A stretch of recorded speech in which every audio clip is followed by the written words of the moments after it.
আমার আপনার মায়ার নবী সাহাবায়ে কেরামকে ডাক দিয়া কয়, সাহাবায়ে কেরাম গীবত কি তোমরা জানো? গীবত সম্পর্কে তোমরা জানো নি? সাহাবায়ে কেরাম ডাক দিয়া কয়, পয়গম্বর গীবত সম্পর্কে আল্লাহ এবং আল্লাহর রাসূল ভালো জানে। আমার নবী ডাক দেয়া কয়, রে সাহাবায়ে কেরাম, কোন বান্দা যদি দোষ করার পর, কোন ভাই ওই দোষটা জানার পর মানুষের কাছে বলে বলে ঘুরে ঘুরে বলে বলে বেড়ায়, ওই বান্দার দোষটা মানুষের কাছে বলে বলে ঘুরে বেড়ানোর কারণে তাকে কিয়ামতের ময়দানে শাস্তি পেতে হবে। সাহাবায়ে কেরাম ডাক দেয়া কয়, ও পয়গম্বর, যদি ওই বান্দা সত্যি যদি ওই দোষটা করে থাকে তাহলে কি আমরা এই শাস্তি পেতে হবে? আমার নবী ডাক দেয়া কয়, রে সাহাবাইরা, তুই বান্দা যদি দোষটা করলেই তো গীবত হবে, আর যদি দোষ না করে যদি ওর উপর দোষ চাপায় মানুষের কাছে বলে বলে বেড়াও, তাহলে ওইটা গীবত নয়, ওইটা গীবতের চারও বড় ভয়ঙ্কর গুনাহ, ওটা হলো অপবাদ। রাসূল, যদি ওই দোষটা যদি ওই লোকটা সত্যি করে থাকে, তার দোষটা যদি মানুষের কাছে বলি, আরে বেটা যদি দোষটা কইরা থাকে তাহলে তো গীবত হবে, আর যদি দোষ না কইরা ওর ব্যাপারে মিথ্যা অপবাদ ছড়াও তাহলে ওইটা তো গীবত নয়, ওটা আরো ভয়ানক, ওটা অপবাদ। নাউযুবিল্লাহ। অতএব এই জবান দ্বারা কারো গীবত, কাউকে গালাগালি, কাউকে আঘাত দেওয়া, কাউকে মনে কষ্ট দেওয়া, এগুলো করা যাবে না। আল্লাহ পাক রব্বুল আলামিন নিজের এই কুদরতি হাত দিয়ে আল্লাহ পাক রব্বুল আলামিন সকলের চেহারার মধ্যে আল্লাহ পাক মালিশ করে করে সকলের চেহারার মধ্যে আল্লাহ পাক নিজ কুদরতি হাত দিয়া সকলের ঠোঁটগুলো ডইলা ডইলা বানিয়ে দিয়েছে। বলেন আল্লাহ। চিন্তা করেন, আপনার আমার চেহারার মধ্যে আল্লাহর হাত থাকবে, তাহলে এই চেহারা দিয়ে, এই জবান দিয়ে, এই জিহ্বা দিয়ে কেন মানুষকে কষ্ট দেব? কেন মানুষের সমালোচনা করব? কেন গালাগালি করব? আসুন এই দুলারামপুরের মুসলমান, এই জবান দ্বারা আমার আল্লাহ পাক রব্বুল আলামিনের জিকির করবেন, জবানে সর্বহালাতে আমার আল্লাহর জিকির চালু করবেন। ফেরেশতাদেরকে আল্লাহ ডাক দেয়া কয়, ফেরেশতারা রে, আমার বান্দার হাত পাগুলো সুন্দর করে এইভাবে এইভাবে বানায় বলে দিতেছে। ফেরেশতারা যখন মানুষের হাত পা বানানোর পর আমার আল্লাহ ডাক দেয়া কয়, ও ফেরেশতারা, ওই বান্দার জবানে হাত লাগাইবি না, বলে কারণটা কি? ও ফেরেশতারা শোন, ওই বান্দার চেহারাটা আমি আল্লাহ নিজ কুদরতি হাত দ্বারা বানাবো। বলেন আল্লাহু আকবার। আমার আল্লাহ ডাক দেয়া কয়, এ ফেরেশতারা, এই বান্দার চেহারাটা আমি আল্লাহ নিজ কুদরতি হাত দ্বারা মালিশ করে করে বানাবো, কারণ এই বান্দা এই কপাল দ্বারা আমাকে সেজদা করবে, এই বান্দা এই জিহ্বা দ্বারা আমার জিকির করবে, এই বান্দা আমার কপাল দ্বারা সেজদা করবে, এই বান্দা কান দ্বারা আমার জিকির শুনবে, আমার কোরআন তেলাওয়াত শুনবে। অতএব এই বান্দার চেহারাটা তোদের হাত দ্বারা হবে না, এই বান্দার চেহারা আমি আল্লাহ নিজ কুদরতি হাতে বানাবো। আল্লাহ নিজ কুদরতি হাত দ্বারা আমার আপনার চেহারা বানাই দিয়েছে। সুবহানাল্লাহ। এবার আসেন এই জবান দ্বারা জিকির করব। জিকির করলে কি ফায়দা? আল্লাহর হাবিব সাল্লাল্লাহু আলাইহি ওয়াসাল্লাম একদিন রাস্তা দিয়ে অতিক্রম করতেছেন, পথিমধ্যে হযরত আবু হুরায়রা রাদিয়াল্লাহু তাআলা আনহু গাছ লাগাইতেছেন, ফল গাছ। নবী ডাক দেয়া কয়, আবু হুরায়রা, তুমি এখানে কি লাগাইতেছো? আবু হুরায়রা ডাক দেয়া কয়, পয়গম্বর গাছ লাগাইতেছি। বলে ফল গাছ? বলে গাছ লাগাইলে কি হবে? বলে রাসূল কিছুদিন পরে ফল খাবো, পাবো, ফল দিবে গাছে, ফল খাবো। আমার নবী ডাক দেয়া কয়, আবু হুরায়রা, ও আবু হুরায়রা, তুমি যে দুনিয়াতে গাছ লাগাইলা, দুনিয়ার হিসাবটা বুঝলা? দুনিয়াতে এখন গাছ লাগাইলা, কিছুদিন পরে এটা থেকে ফল পাইবা, খাইবা। এরে আবু হুরায়রা, ও আবু হুরায়রা, দুনিয়ার থাকতে এমন কিছু গাছ জান্নাতেও লাগায় দাও, যেন জান্নাতে গিয়েও তুমি ওই ফলগুলা খাইতে পারো। আবু হুরায়রা ডাক দেয়া কয়, পয়গম্বর, দুনিয়ার থাকতেও বুঝি জান্নাতে ফল গাছ লাগানো যায়? আমার নবী ডাক দেয়া কয়, আবু হুরায়রা, লাগানো যায়। বলে কেমনে লাগানো যায়? আমার নবী ডাক দেয়া কয়, ও আবু হুরায়রা, তুমি হাতে না গাছ লাগাইতেছো, পায়ে না কাজ করতেছো। আবু হুরায়রা রে, জবানে তুমি আমার মাওলার জিকিরগুলা চালু রাখো, সুবহানাল্লাহ, আলহামদুলিল্লাহ, লা ইলাহা ইল্লাল্লাহু, আল্লাহু আকবার। ওরে আবু হুরায়রা, এই জিকিরগুলা করার কারণে, এই জিকিরগুলা জপার কারণে আমার মাওলা প্রত্যেকটা জিকিরের বদৌলতে জান্নাতে তোমার জন্য এক একটা করে গাছ লাগিয়ে দিবে। সুবহানাল্লাহ। আল্লাহ পাক রব্বুল আলামিন প্রত্যেকটা জিকিরের কারণে এক একটা করে গাছ আল্লাহ পাক লাগাই দিবেন জান্নাতে। তাহলে দুনিয়া থাকতে জান্নাতে গাছ লাগানোর একটা দানা পেয়ে গেলাম। দানা হলো জিকির। জিকির যত করবেন ততই জান্নাতে আপনার দানা লাগিয়ে দিবেন। দানা লাগানোর সাথে সাথে জান্নাতে গাছ হয়ে যাবে। বলেন না সুবহানাল্লাহ। আমার আপনার মায়ার নবী যখন মেরাজের রাতে 7 আসমান 7 জমিন যখন ভ্রমণ করতে গেলেন, আসমানে যখন হযরত ইব্রাহিম নবীর সাথে আমার নবীর সাক্ষাৎ হয়ে গেল, আমার নবীর সাথে যখন হযরত ইব্রাহিম নবীর সাক্ষাৎ হয়ে যায়, আমার নবী ডাক দেয়া কয়, ইব্রাহিম নবী ডাক দেয়া কয়, ও নবী মুহাম্মদ সাল্লাল্লাহু আলাইহি ওয়াসাল্লাম, আপনার উম্মতদের জন্য একটা সুসংবাদ নিয়ে যান। বলে কি সুসংবাদ? ইব্রাহিম নবী ডাক দেয়া কয়, ও নবী মুহাম্মদ, আপনার উম্মতদেরকে একটা সুসংবাদ জানাই দিবেন। বলে জান্নাতের মাঠটা হবে খালি ময়দান, জান্নাতের মাঠ হবে খালি মরুভূমির মতো খালি ময়দান, জান্নাতের মাটি অতি উষ্ণ, জান্নাতের মাটি অতি সুগন্ধময়, জান্নাতের মাটি অতি পবিত্র। ও পয়গম্বর, আপনার উম্মতদেরকে জানাই দিবেন, আপনার উম্মতরা যেন বেশি বেশি করে জিকির করে, বেশি বেশি করে সুবহানাল্লাহ আলহামদুলিল্লাহ লা ইলাহা ইল্লাল্লাহ, এই জিকিরগুলা, এই বাক্যগুলা বেশি বেশি করে পাঠ করে। কারণ জান্নাতের ময়দানটা হলো খালি, যদি এই খালি ময়দানে দুনিয়া থাকতে যদি এই জিকিরগুলা কইরা গা যদি না লাগায়, তাহলে জান্নাতে এসে ফল পাবে না। অতএব দুনিয়া থাকতে বেশি বেশি করে জিকির করতে বলেন। বেশি বেশি করে জিকির করলে জান্নাতের খালি ময়দানে আল্লাহ পাক গাছ লাগিয়ে দিবে। বেশি বেশি করে জিকির করবেন, জিকির যত চালু রাখবেন ততই আল্লাহ পাক রব্বুল আলামিন আপনার জন্য, প্রত্যেকটা জিকির কারণে আল্লাহ আপনার জন্য এক একটা করে গাছ লাগাই দিয়েছে জান্নাতে। বলেন না সুবহানাল্লাহ। তাহলে জিকির যত চালু রাখবেন, জিকির যত করবেন ততই আপনার জন্য জান্নাতে গাছ লাগাইতেছে। তাহলে একবারে সহজ, কত ক্লিয়ার ভাবে সহজ ভাবে কিন্তু বলছি, আপনারা জিকির করবেন সুবহানাল্লাহ আলহামদুলিল্লাহ লা ইলাহা ইল্লাল্লাহ। তাহলে এই জিকিরগুলা বদলতে একটা একটা করে গাছ, প্রত্যেকটা জিকিরের সাথে সাথে একটা একটা গাছ উঠে গেছে জান্নাতে। বলেন সুবহানাল্লাহ। আমার মাওলার জিকিরের জন্য কেমন পাগল আইয়ুব নবী। আল্লাহ পাক রব্বুল আলামিন আইয়ুব নবীকে 18 বছর আমার আল্লাহ পাক রব্বুল আলামিন রোগাক্রান্ত করে ফালায় রাখছে। আইয়ুব নবীকে আল্লাহ পাক রব্বুল আলামিন 18টা বছর অসুস্থ বানাইয়া বিছনার মধ্যে শোয়ায় রাখছেন, পুরা শরীরটা পচে গেছে। আইয়ুব নবীর পুরা শরীরের মধ্যে পোকা মাকড় কিলবিল করে। আইয়ুব নবীর দুর্গন্ধের কারণে এলাকার মানুষগুলাও চলে যায়, এলাকা ছেড়ে চলে যায়। আইয়ুব নবীর দুর্গন্ধে থাকা যায় না। আইয়ুব নবীর শুধুমাত্র বিবি রহিমা আর ওনার 2 জন বন্ধু ওনার কাছে ছিলেন। একজন বন্ধু সন্ধ্যা থেকে ফজর পর্যন্ত ওনার সাথে ডিউটি করতেন, ওনার খেদমত করতেন, কাছে থাকতেন। আরেকটা বন্ধু সকাল থেকে সন্ধ্যা পর্যন্ত ওনার কাছে থাকতেন। এই 2 জন বন্ধু আর একজন ওনার বিবি রহিমা ছাড়া কেউ ছিল না। পুরা এলাকার মানুষ আইয়ুব নবীর দুর্গন্ধের কারণে এলাকা ছেড়ে চলে গেছে। আইয়ুব নবী 18টা বছর ওনার শরীর পচে যাওয়ার পর এই পচা শরীরটা নিয়ে আইয়ুব নবী বিছনার মধ্যে শুয়ে আছেন। আইয়ুব নবী পচা শরীর নিয়ে যখন বিছনার মধ্যে পড়া, আইয়ুব নবী পুরা শরীর পচে গেছে, কিন্তু জবানের মধ্যে, জিহ্বার মধ্যে পোকা ধরে নাই। ওই জবান দ্বারা আইয়ুব নবী আমার মাওলার জিকির চালু রাখছে। দেখেন পুরো শরীর পচে গেছে। আইয়ুব নবী পুরো শরীর পচে পোকা মাকড় কিলবিল করে, পুরো শরীর দুর্গন্ধে এলাকার মানুষ চলে গেছে। জিহ্বার মধ্যে পোকা ধরে নাই। আইয়ুব নবী জিকির করতেছে, আল্লাহ আল্লাহ আল্লাহ করে জিকির করতে। কারণ আইয়ুব নবী তো জানে এটা আল্লাহ পাক ওনাকে পরীক্ষা করতেছে। আইয়ুব নবী যখন জবানে জিকির চালু রাখলেন, যখন জিকির চালু রাখলেন, ঠিক একদিনের ঘটনা আল্লাহ পাক রব্বুল আলামিন আইয়ুব নবীর জবানের মধ্যে আবার পোকা দিয়ে দিলেন, জবানে। আইয়ুব নবী আবার চোখের পানি ছেড়ে গড়গড় করে কান্নাকারি করতেছেন, চোখের পানি বেয়ে পড়তেছে। আল্লাহ ডাক দেয়া কয়, পয়গম্বর আইয়ুব, আমি তোমারে পরীক্ষা করতেছি, তুমি এজন্য কান্নাকারি করতেছো। আইয়ুব রে, আমিও তো তোমার নিজেও তো আমি তোমার অসুস্থতা দিয়ে পরীক্ষা করতেছি।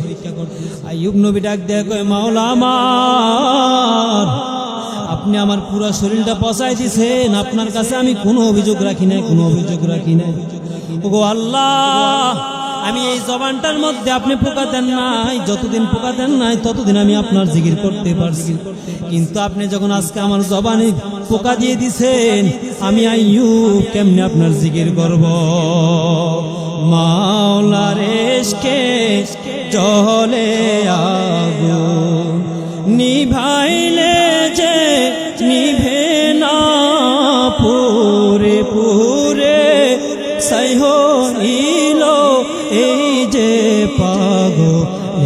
সিনা পুরে পুরে সহিল এই যে পাগলের সিনা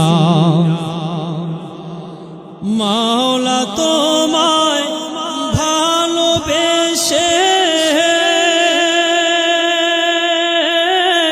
কলিজা পুরে গন্ধ আসে আমি তোমার নূরে যাব মিশে দূর ঠেলে দিও না পুরে পুরে সহিল এই যে পাগলের সিনা পুরে পুরে সহিল এই যে পাগলের সিনা। এ দুলারামপুর এলাকার মুসলমান, এই জবান আমার আল্লাহ পাক রব্বুল আলামিন দিয়েছেন। এই জবান যদি আমার মাওলার জিকির না করেন তাহলে এই জবান নাপাক হয়ে থাকবে, নাপাক। আল্লাহর নবী বলেন, যেই বান্দার জিকির নাই, যেই বান্দার জবানে জিকির নাই, ওই বান্দাটা হলো মরা মানুষের মতো। আর যেই বান্দার জবানে জিকির আছে, যেই বান্দার জবানে আমার মাওলা পাকের জিকির আছে, ওই বান্দাটা হলো জীবিত মানুষ, জীবিত মানুষের মতো। অতএব দুলারামপুরের মুসলমান, জবানে জিকির চালু রাখেন, জবানে জিকির চালু রাখেন। জবানে যতই জিকির করবেন ততই আপনার জন্য এক একটা করে জান্নাতে গাছ লাগিয়ে দিবেন। দুনিয়া কয়দিনের জন্য আসছেন? 60-70 হায়াতের জিন্দেগির পাইয়া কত বাহাদুরি, কত ক্ষমতা, কত না কত আয়োজন করলাম, কত বাড়ি গাড়ি, কত নারী, কত আয়োজন করলাম। কিন্তু একটা বার যদি চিন্তা করতে পারতেন, আপনার আমি 2 দিনের জন্য দুনিয়াতে আইসা এই সামান্য দুনিয়ার মধ্যে 60-70 হায়াত পাইয়া রং তামাশায় কাটায় কাটায় সময়টা নষ্ট করে দিলাম। কিন্তু আপনি তো ভাবেন না যেই দিন আপনাকে আল্লাহ পাক রব্বুল আলামিনের কাছে ডাক চলে আসবে, এই কাফনের মতো সাদা কাফনের পয়রা প্যাকেট হয়ে যখন আপনি কবরে চলে যাবেন, আপনার বাড়ির সামনে যখন মসজিদের 4 পাওয়ালা পালকি চলে যাবে, এমন কাফনের প্যাকেট যখন আপনি হয়ে যাইবেন, এমন কাফনের মতো যখন প্যাকেট হয়ে যাইবেন, ওই দিন গেলে আপনি হাজারো চেষ্টা করে আপনি কথা বলতে পারবেন না। ওই দিন হাজারো চেষ্টা করে আপনি কাফনের কাপড় উল্টাইয়া আপনার আত্মীয় স্বজন কাউকে ডাকতে পারবেন না। আপনার মসজিদের খাট যখন আপনার বাড়ির সামনে হাজির, মসজিদে যখন আপনার নাম এলান হয়ে যায়, আপনার পাড়া পড়শি আত্মীয় স্বজন যখন আপনার বাড়ির সামনে যাইয়া আপনার কাফনের কাপড় সরাইয়া আপনার চেহারাটা শেষবারের মতো একটা নজর দেখতে আসবে, ওই দিনটা আসার আগে আগে নিজেকে শুধরায় নেন, নিজেকে জাকেরওয়ালা বানায় নেন, নিজেকে জিকিরওয়ালা বানায় নেন, নিজেকে আমলওয়ালা বানায় নেন। অন্যের গীবত শেখার থেকে দূরে থাকেন, অন্যের সমালোচনা করা থেকে দূরে থাকেন, নিজেকে জিকিরওয়ালা বানায় নেন, নিজেকে জাকেরওয়ালা বানায় নেন। কারণ আল্লাহ পাক রব্বুল আলামিন জাহান্নামে এমনি এমনি বানায় নাই।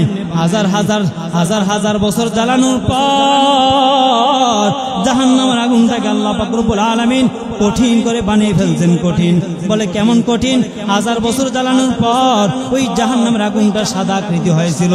এরপর আল্লাহ পাক রব্বুল আলামিন ডাক দেয়া কয়, ও ফেরেশতারা রে শোন, জাহান্নামের আগুনগুলা আমার এই বেঈমান মুনাফিক, আমার এই গাদ্দার উম্মতরা, গাদ্দার বান্দারা, আসমানের এত পরিমাণ নিয়ামত দিলাম, দুনিয়ার এত পরিমাণ নিয়ামত দিলাম, এত নিয়ামত খাওয়ার পরেও এই বান্দাগুলো আমার সাথে গাদ্দারি করেছে।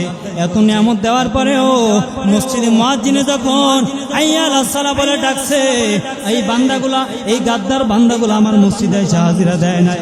ও ফেরেশতারা রে, এই জাহান্নামের আগুনটারে আরো জ্বালাও, আরো জ্বালাও, জাহান্নামের আগুনটারে আরো জ্বালাইয়া জাহান্নামের আগুনটারে আবার কালো বানায় ফেলছেন। নবী বলেন, কোন বান্দাকে যখন জাহান্নামে দেওয়া হইবে, তার রক্ত পুষ বা তার পুরো শরীরটা গলে গলে ছাই ছাই করে বলবে। আল্লাহ পাক রব্বুল আলামিন একটা জাহান্নামে যখন 1000 বছর জাহান্নামে জ্বলবে, 1000 বছর জাহান্নামে জ্বলার পর ওই জাহান্নামে পানি পানি পানি করে চিৎকার মারবে। ফেরেশতারা বলবে, কি চাও? ওই বান্দা বলবে, আমাকে পানি দাও। ফেরেশতারা 1000 বছর পর আল্লাহর কাছে বলবে, আল্লাহ, এই বান্দা আপনার কাছে পানি চাইতেছে, পানি। আমার আল্লাহ ডাক দেয়া কয়, ফেরেশতারা আর দেরি করতেছো কেন? এই বান্দাকে পানি দাও। পানি বলে কি পানি দেবে? বৃষ্টির পানি। বলে না না। হাউজে কাউসারের পানি? বলে না না। বলে কিসের পানি? বলে কূপের পানি। বলে না না, কূপের পানিও না।